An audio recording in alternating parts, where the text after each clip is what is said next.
It seems today an almost astonishing fact. The ground offensive to liberate Kuwait started only last Saturday, just 4 days ago. It's moving on many fronts now, largely with ease, and it appears it may not go on much longer. Eric Engberg is here to fill us in with today's details. Good morning, Eric. Good morning, Susan. The battle is going to decide whether this war is over in just a few days and maybe a few hours, or whether it's going to take longer than that, is going on right now in a desert plain west of Kuwait and south of Basra in Iraq. After overpowering the least capable of Saddam Hussein's divisions, the ill-trained popular armies and the lesser-trained regular armies, now for the first time in the war, American troops are coming against the best-trained, the most capable troops that Saddam Hussein has, the Republican Guards. The task of crushing that Guard unit, perhaps the most dangerous task of the war, has been given to the 7th Corps, 3 armored divisions with 1,200 of the best American tanks, plus a large British division, which is the direct descendant of Montgomery's Desert Rats. This largest tank movement since World War II darted across the desert to the Euphrates River, then turned east, blocking the last escape route for the trapped Republican Guard. They are trapped in part because there is another large American force, the 18th Airborne Corps, miles to the west, blocking all movements in or out of the war zone. Oh, the pace is just tremendous. Sometimes the Iraqis are weeping and afraid. Sometimes they yell greetings and smile. Either way, they're giving up. 30,000 of them so far. The Americans have been coaxing them out of their bunkers, sometimes using smoke. Inside those bunkers, the GIs find evidence that not all of the Iraqis are starved or ill-equipped. They have chemical protective masks. They had the same nerve agent pills that we have, found in the box. Same ones we take every 8 hours. Some of the holes they come out of are well built and have amenities in them like refrigerators. Many Iraqi vehicles have been destroyed in the bombings and the shelling.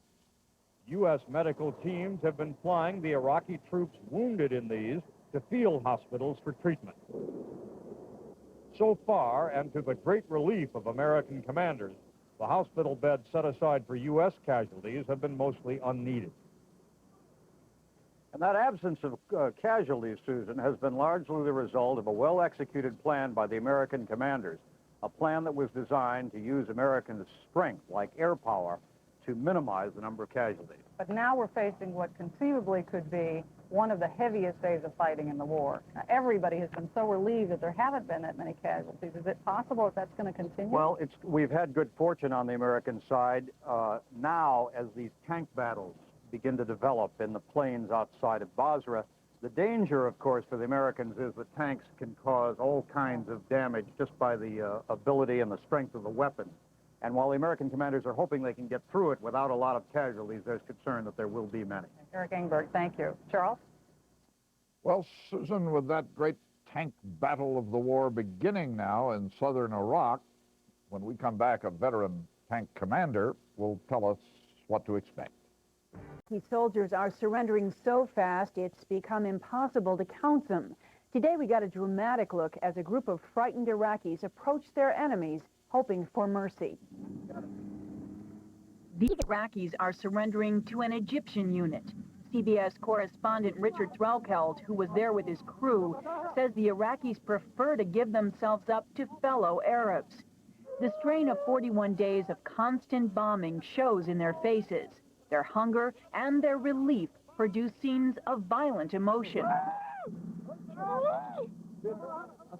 Here, an Egyptian colonel comforts an exhausted Iraqi soldier. "You're safe now. I am your brother," he says. Saddam's order to pull out of Kuwait was repeated today on Baghdad radio, but frontline soldiers say they're too far away to receive the signal, and they're giving up for reasons of their own. There's no hope for us. That's all I can say. But not all Iraqi units are exhausted and demoralized. The fighting continues north of Kuwait, where Iraq's Republican Guard is dug in. Allied commanders report successes, but they admit Saddam's crack troops are offering stiff resistance. President Bush made it clear today the Iraqi retreat does not mean an end to the war. He said retreating units which do not lay down their arms will be attacked. Saddam's most recent speech is an outrage. He is not withdrawing. His defeated forces are retreating. He is trying to claim victory in the midst of a rout. And he is not voluntarily giving up Kuwait. We are still engaged in combat, and we will not let up. The Bush administration's hardline stand is supported by most nations in the Security Council, which says Saddam must formally and publicly agree to the 12 UN resolutions. But there was also some criticism of the U.S. They don't want the fire to stop. They are enjoying the war, and they will continue fighting, attacking Iraq, even well inside the Iraqi territory. And tonight we have some tragic news after yesterday's direct Scud hit on a U.S. military barracks in Saudi Arabia. U.S. officials now say 28 American soldiers were killed. Another 100 were wounded.